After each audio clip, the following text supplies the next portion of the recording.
Now listen to me, and never forget it. Crime is a sucker's road, and those who travel it wind up in the gut of the prison or the grave. There's no other end, but they never learn.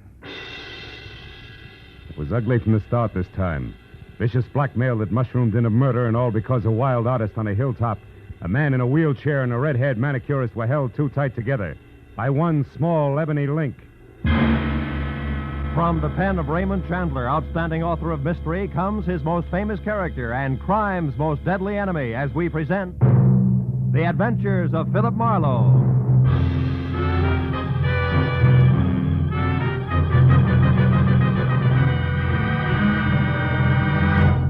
Now, with Gerald Mohr, starred as Philip Marlowe, we bring you tonight's exciting story, The Ebony Link.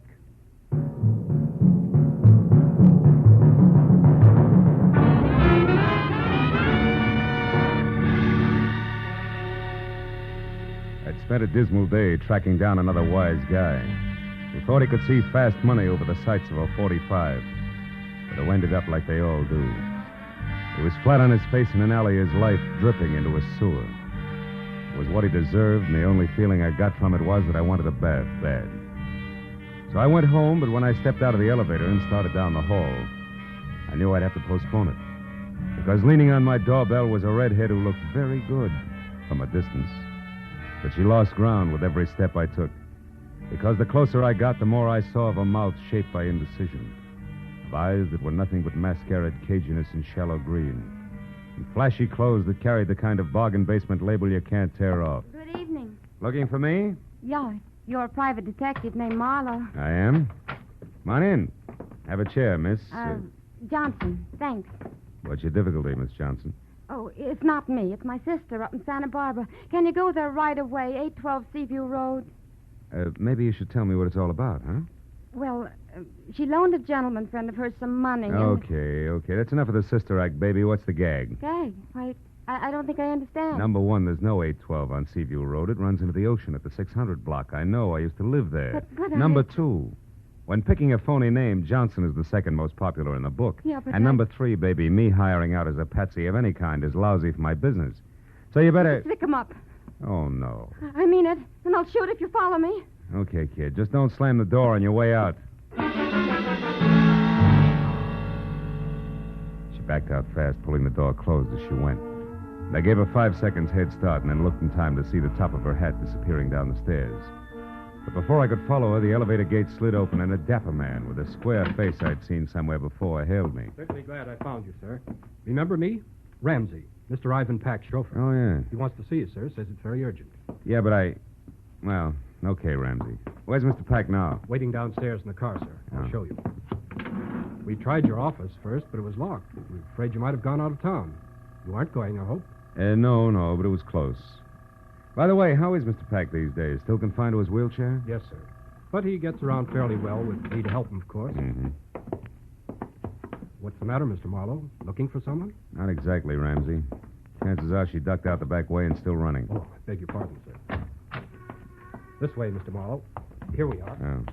Hello, Ivan. Get in, Marlowe. Thank goodness we found you. Well, just drive around the block, Ramsey. He said it was urgent. Is it really that bad? Yes, it is. Roll up the glass there, Marlowe. It's best if even Ramsey doesn't hear this. Okay. That's it. Marlowe, I'm being blackmailed again. Huh? It happened 6 months ago for $10,000. This time it's $50,000. Brother. What have they got on you, Ivan? What's the lever? The lever is that I happen to love my wife, Leona. That I happen to feel it's my duty as a husband to protect her reputation and shield her from heartbreak. I still don't get it. Marlowe, I tell you this because you're the only person I can trust.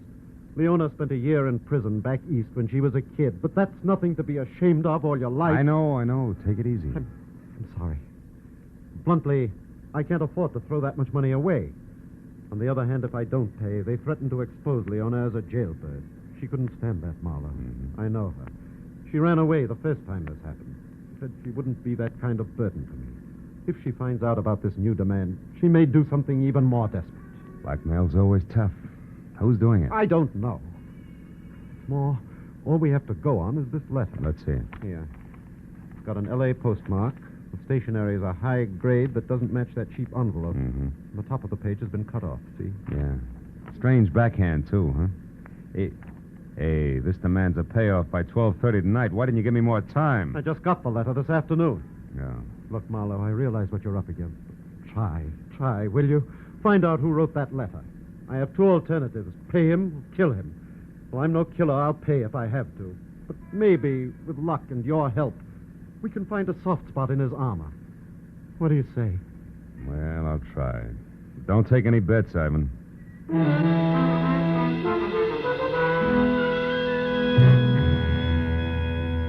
Ivan said he'd be in his office all night, then dropped me off at home where I got in my own car, pulled around a big gray sedan in the driveway, and hauled a small sample of the blackmail stationery into the police lab. There I got a break. The boys had it classified in 30 minutes, and after another 30, handed me the names of 2 business houses and 12 hotels in the city that used it. It's too many to check in the time allowed, so I called Ivan Pack and started down the list. He stopped me at the 4th hotel, which was the Beverly Crest, with the word that his wife Leona had spent a lot of time and money shopping in the hotel's exclusive arcade. So I drove out to the Beverly Crest, watching a big gray sedan in my rearview mirror most of the way. But in the hotel, I killed another hour drawing blanks, even at the writing room blotters. Until, on the way out, I got another break. The beauty shop was closing for the night, and inside, slipping a coat over her manicurist's uniform, was a redhead. The same redhead who had tried to sack-track me to Santa Barbara. I followed her out of the hotel, and when she got around to the back, I stopped her. What do you want? I got curious about your sister. I don't know what you're talking about. I don't have a sister, and I never saw you before in my That's life. wishful thinking, baby. You can talk here or over a desk at police headquarters, but you're going to talk. Now, which is it? Wait a minute, no cops. All right. Okay, Marlowe, sure. I'll talk. I got a sister in Santa Barbara, all right. She's a mermaid. She comes up once a year to fish for seagulls, and she wanted you to bait the hook. Come on. Straighten it out. You're smack in the middle of a lot of trouble, and it's getting deeper fast. Believe me. No, I'm not, wise guy. You're in the middle. In fact, you got trouble right behind you. Stop it.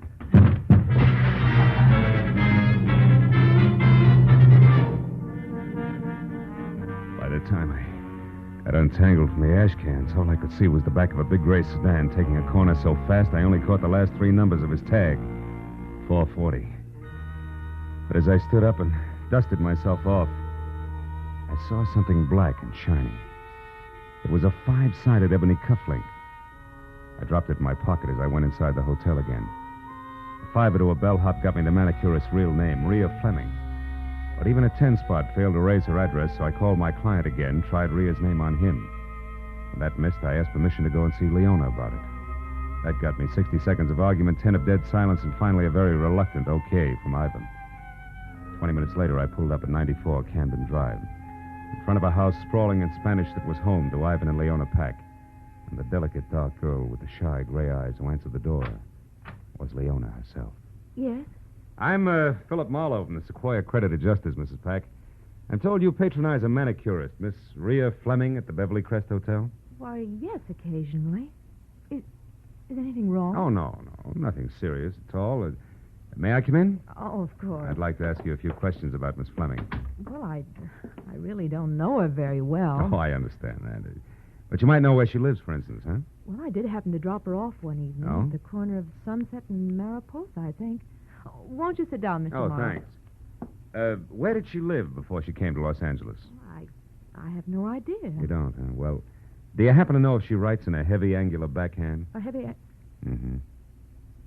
Mr. Morrow, may I see your credentials? Why, of course, if you wish. No, don't bother. It's happened again, hasn't it? Ivan's received another letter, and I'm... Who are you, really? Private detective working for Ivan? Oh, that's a cheap trick, I admit it. But we wanted to keep this from you, Leona. I won't let it happen. Now, wait a minute. Listen to me. Ivan's doing everything possible to stop this business. Now, give us a chance. You're running away now. It would be the worst thing you could do to us. It's so terribly unfair, Marlowe. We're on your side. Don't you understand that? And you're in a position to help us if you will.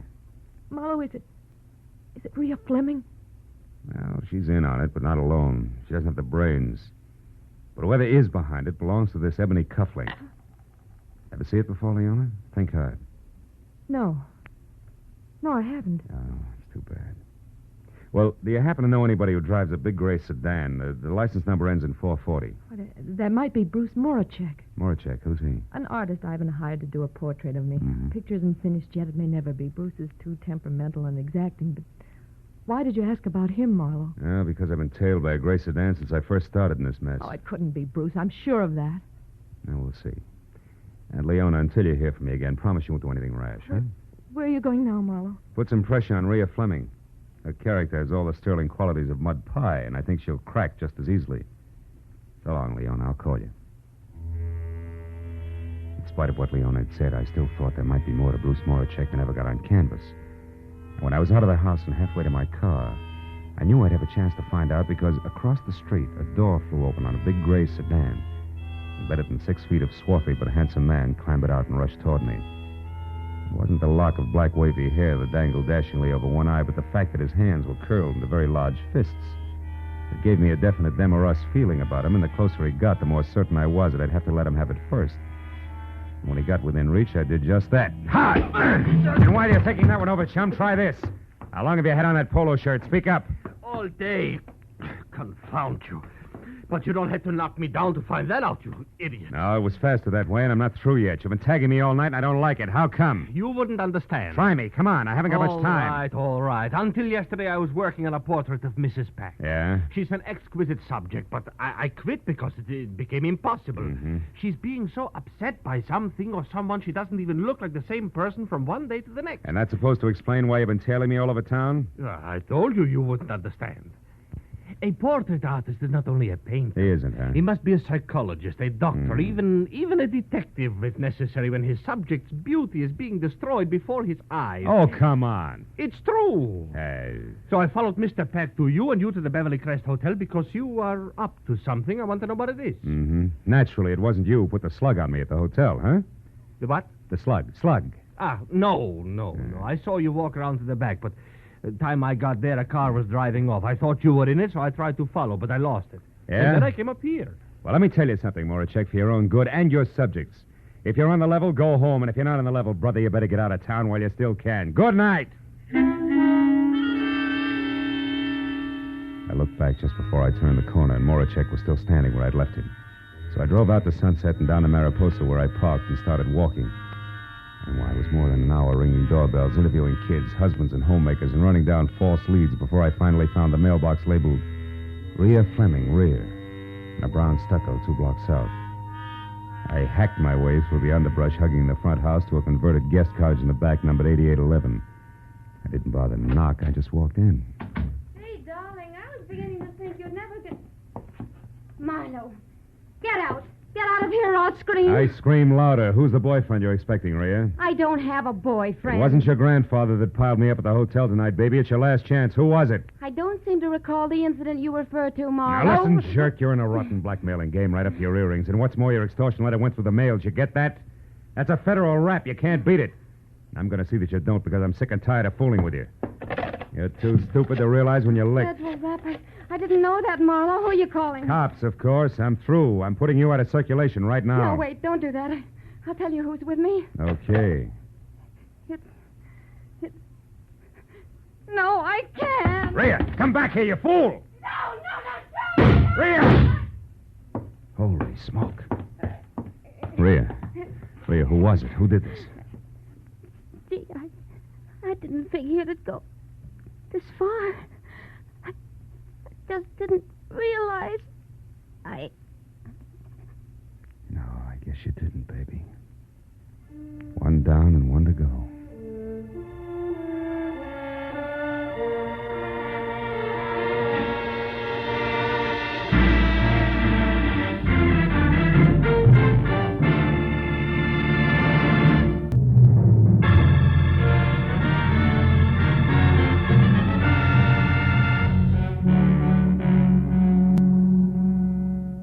Fleming's face relaxed in death. The gaping, frightened people who make up every street scene began to gather. And as each newcomer timidly edged forward and then caught his breath at the sight of the dead girl, and in a small, tight voice asked whoever was standing next to him what had happened, only one thought kept running through my mind. Leona's blackmailer and the murderer of Rhea were one and the same. So leaving my card with an old, toothless biddy who demanded to know why I was running away before the police arrived, I piled into my car and headed for Ivan Pack's office on La Brea. I pulled to a stop just as a chauffeur named Ramsey darted out of the building and into the family limousine, parked at the curb, and pulled away fast. But since Pack was the man I wanted to see, I dismissed the thought of a not-so-merry chase, went to the door and knocked. 5 minutes went by before my client wheeled himself out of an inner cubbyhole and opened up. And another 5 while I brought him up to date, blow by blow, the redhead's violent death included. Murdered Marlowe? Yeah. And for my money, the noose fits whoever she's working for, who was also the party that dropped me in the alley behind the Beverly Crest Hotel, and this Ebony cufflink and doing it. Ever see it before? Why, no, I haven't. You sure, Ivan? Sure it wasn't once holding a lot of fancy shirt together for one Mr. Moracek, maybe? Bruce? Well, why him, Marlowe? Because he's been tagging me all night. Say, tell me, Ivan, how well do you know him? I met him about 6 or 7 months ago at my club. I don't remember who introduced us. Yeah, well, that fits. The blackmail started just about that time. Now, look, just to make it a little tighter all the way around. You can't recall who recommended him to you as just the right man to paint Leona's picture, can you? No, I can't. Uh-huh. But on the other hand, Marlowe, neither can I recall having heard anything bad about him. No. Now, look, you say he's been following you all night. Close enough to do a time step. What are you getting at? Just this. Was he around the place where the girl was killed? Well, to my knowledge, no. But that shouldn't mean too much because the murder happened after we had our little run-in. So he'd naturally be careful about my seeing him. Well, Besides, Ivan, he was going to commit murder, so it's a cinch you'd arrive and depart from 8811 Mariposa without fanfare. Mariposa? Yeah. 8811 Mariposa, Marlowe? Yeah. But that's the address I just saw on a slip of paper in Ramsey's desk. There was a phone number, too. Wait a minute. Your chauffeur's Rhea Fleming's address? Yes. Here, get hold of my wheelchair. Sure. It's that far desk there, just inside that partition. You know, Ivan, when I pulled up outside here, I saw Ramsey leave. You know where he was going? Yes, he was going to dinner. Unless he hasn't eaten in 5 years, I don't think that's where he was going. He lurched from the curb like it was on fire. Here you are, Marlowe. The top drawer on the right. Toward the back. I see it. Yeah. 8811 Mariposa, all right. Phone number and nothing else except this. What did you find, Marlowe? A cufflink, Ivan, twin to the one in my pocket. And maybe a murderer who isn't named Moracek. You mean Ramsey? Yeah. Oh, no, that couldn't be. Why not? Ramsey's been here with me for the past 2 hours. So you mustn't discount Moracek or anyone else just because of this cufflink and the address. Well, in that case, no. But I can include Ramsey along with the late Miss Fleming as at least one accomplice on what's fast getting to be a very elaborate setup. Ivan, do you know where Moracek lives? Yes, at his studio, Lookout Mountain Road, just off Laurel Canyon Boulevard. Laurel Canyon. Well, I don't know the exact address, but you ought to be able to get that from Leona. Yeah. Well, I'll get in touch with you later, Ivan.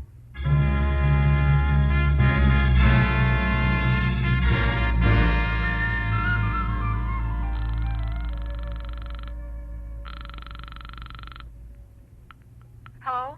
Hello, Leona. Now, listen hard. Did Bruce Moracek come up to see you after I left? Yes, he did. What'd he say? Well, only that he'd collided with you on the stairs and that he wanted to know who you were, what business you had with me. Did you tell him? Of course not. I wouldn't tell anybody anything about this. He didn't like that, huh? No, as a matter of fact, that's the reason he went home. Right away? Within 5 minutes. Oh. He said he was going back to his studio and would be there all night if I needed any protection. But why? Is it because of something you found out at Rhea's place? No, it runs the other way. It's what I didn't find out. She was murdered, Leona. She was... Rhea? Who could have done it, Phil? Whoever's blackmailing you, I'm positive. But whether or not that's Moracek, I don't know yet. Now, look, what's the number of his place on Lookout Mountain Road, Leona? Come on, fast.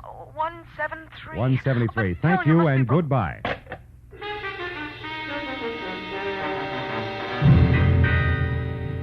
I was 20 minutes wriggling through the thick Hollywood traffic to Laurel Canyon, then another 10 climbing Lookout Mountain Road, which was an abrupt spiral of macadam that belonged in the Alps. So when I parked away from the bay window with roof that was numbered 173 and started up through the junior jungle that led to the front door, it was exactly 10 o'clock. And considering the zest of my last meeting with the artist, a good time for me to be careful. So when I knocked on the heavy oak that showed splashes of yellow at the threshold, I did it with the barrel of my .38. When I got no answer, I tried again, louder. It was then that Moracek replied, but not as I had expected, because he was behind me. And his greeting was a fist the size of a cannonball coming at the side of my head. Fast! Oh! And now, Marlowe, I'll take your gun here. And if I have to use it, I will. No doubt. It worked before. Huh? What are you talking about? Come on, Buster, get off it. You act like a paint. Let's not waste each other's time. All right. Then inside, Marlowe, where we can get to the point fast and in privacy. Go on. All right. The door is not locked, detective. I don't know what you want here, but I'm going to find out, believe me. You can skip the thumb screws, Rembrandt. I'll make it very plain for you. I want to know why you think you can get away with a doubleheader like blackmailing Leona and murdering your own accomplice. Any comment? Yes, you're either stupid or a raving maniac, Now listen, Marlowe. Moracek. No, you listen to me. Leona Peck is a good friend of mine, Marlowe. I'm very fond of her. I'm not going to stand here and be accused of blackmailing her. And I suppose that talk of murder at 8811 Mariposa also offends, huh? It does. And until you mentioned it, Marlowe, I didn't even know Leona's trouble was blackmail. And as for a murder at something or other Mariposa, I have been here painting since I last saw you. Which who will swear to? Nobody. Ah. But if you will step over here, you can see that this canvas is fresh, that the paint is still wet. It was my chance. The second he got in front of his canvas, he forgot he was holding my .38 in his hand. And as he talked, he pointed with the barrel like it was a paintbrush. When I was close to him and my right foot was against one leg of the easel, the time was right. Marlowe, are you satisfied? Not quite! Mr. Mullercheck. Now, since I'll also use this gun if I have to, get up. Oh, now Stand look over there what against you- that wall. Come on. You're going to get a chance to tell that story again, Bruce boy, but this time to the police. And I... Hey, Mullercheck. What? That painting there. That's Leona, right? Huh? Of course that's Leona. Does it look like a battleship? No comment. But also, Moracek, it looks like a lot more, and by that I mean the answer to who's both the blackmailer of Leona and Rhea Fleming's killer. Now I think I know. Apologies and farewell, Buster. You're nothing worse than a sucker. But Marlowe, I don't understand. Where are you going? To Leona's place. Friend Ramsey is due there at the moment, and that may mean murder again. So long, Rembrandt.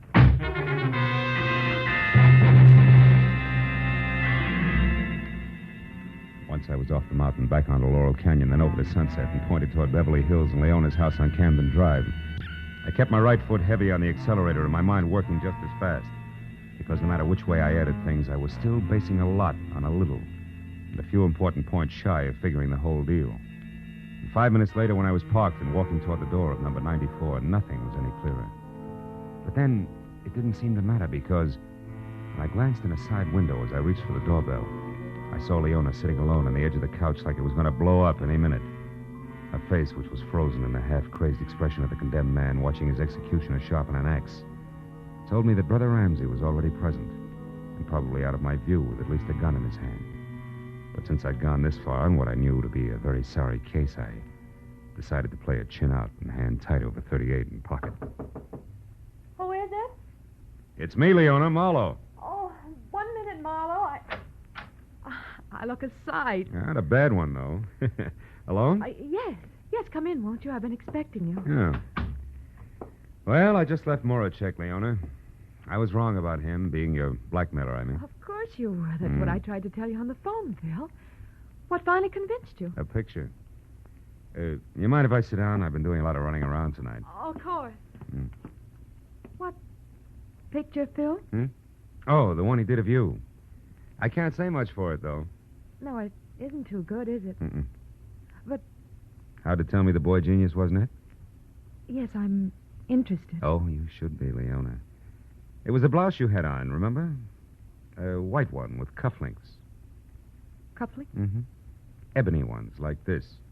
The one I showed you when I was here earlier. One you said you didn't recognize.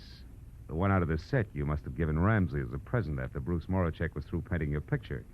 The one that says the blackmailer of Mr. Ivan Pack is you, Mrs. Ivan Pack. No. And you killed Rhea Fleming, too. No, you're wrong, Marlowe. Why would I kill Rhea? For the same reason you denied recognizing the cufflink. You didn't want me to get to Ramsey, so no, you you're killed wrong. Rhea before she could name him when No, I I was at the didn't cottage. kill her. And then you still couldn't get me to Ramsey because if I pressured him enough, I'd have to find out his game was cutting in on you. Because he knew you were blackmailing yourself. I heard enough. You're smart, Marlowe, very smart. But how do you think you're going to prove all this? How? Answer me. All right. Ramsey figured you killed his girlfriend, Rhea. We sent him flying up here from Ivan's office. No, To I demand a didn't bigger kill her. cut, or maybe all of the 50 grand. I don't Now know that you've anything graduated about from it. blackmail to murder, I've been waiting and watching for You're him to make a wrong, move. Marlowe, you're But wrong. since he hasn't, Leona, he must be dead. Here, in this No, house, he isn't, probably in no. this room. And that No, Mrs. Pack he's you won't be able to not. explain away. Now, where is he? Where, Leona? No.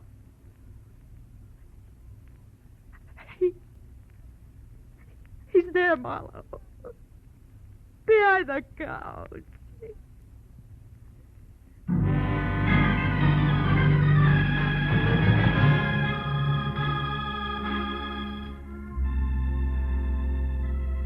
I called Ivan Pack and told him he wouldn't have to pay the blackmail money and why. There was a long silence before he said goodbye, and I went to police headquarters where an uncomfortable hour and a half went by before homicide was satisfied and Leona had signed a complete confession. So by the time I got over to my client's office on La Brea, where I knew I had to go, it was almost 12:30. The hour originally set for the payoff. When I was inside and sitting next to the man in the wheelchair whose watered eyes never left my face, it was exactly that, straight up and down. A little clock in the corner of the room said so. Well, Marlowe, I just saved $50,000, didn't I? Maybe a little more than that, Ivan. Maybe unhappiness for years to come, huh? Yes, I suppose so. Leona wanted two things, Ivan. Your dough and Bruce Morachek. She didn't get either one. The $10,000 you paid the first time and the money she was going to get tonight would be a bait to catch a starving artist. But I was wrong about him. He wasn't interested, except as an artist. And your chauffeur and your wife's manicurist knew enough between them to try to get a piece of that dough for themselves. Yes, I owe you a lot, Marlowe. Oh. After all, I just said I saved $50,000, didn't I? Even though I lost a wife. Good night, Marlowe. I'll talk to you tomorrow. Sure. Night, Evan.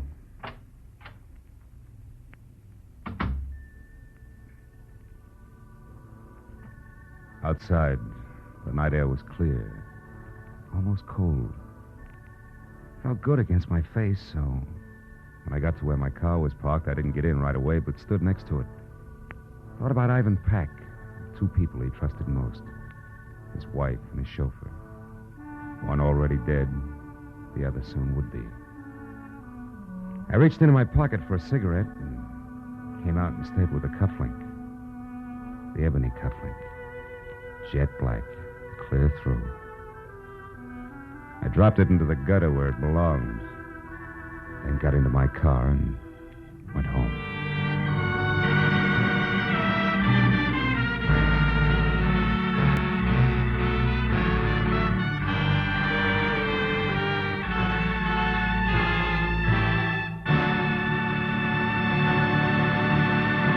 The Adventures of Philip Marlowe, created by Raymond Chandler, star Gerald Mohr, and are produced and directed by Norman MacDonald. Script is by Mel Donnelly, Robert Mitchell, and Gene Levitt. Featured in the cast were Edgar Barrier, Gene Bates, Larry Dobkin, Georgia Ellis, and Ron Brogan. The special music is by Richard Orant.